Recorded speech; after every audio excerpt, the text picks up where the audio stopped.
Mga kababayan, dito naman tayo sa live, no, sa YouTube channel TV. Maraming salamat sa inyong taga-subaybay. Magandang hapon, no.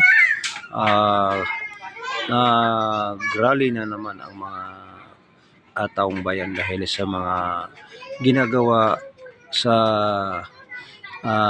sinasabi ng mga Quadcom, no, o sinasayang na talaga nila ang pera, no, o nagtulak-tulakan na sila sa mga Quadcom, o ayaw na nila mag-aamin dahil nabuking na sila, o papaano ginasta ang pera ng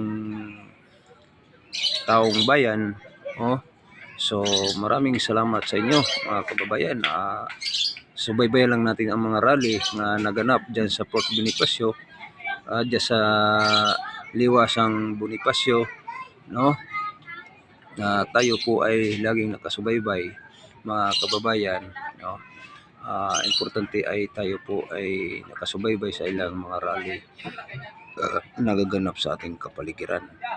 So shout out pala sa mga followers, shout out sa ating mga views, umabot ng 1,001, no. So pataas ng pataas mga kababayan. Salamat sa inyong nagbigay ng success sa ating pag-vlog, no. Kahit matagal pa itong ma-monetize mga kababayan, importante tiyaga na lang tayo, no.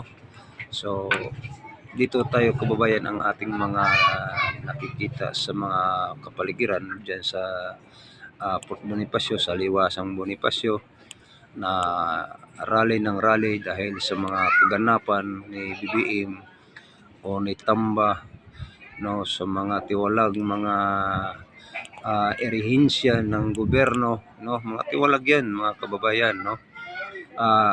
Sila ay ewan ko lang kung niloloko ba nila si BBM o ano, no, kasi parang wala nang mag-aamin, no. So dito subaybayan lang natin mga kababayan, no, kasi ang may pakana nito ang mga Quadcom, no.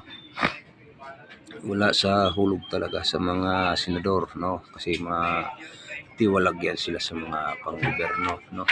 So sila pa ngayon, pero sa sunod hindi na sila hindi na tayo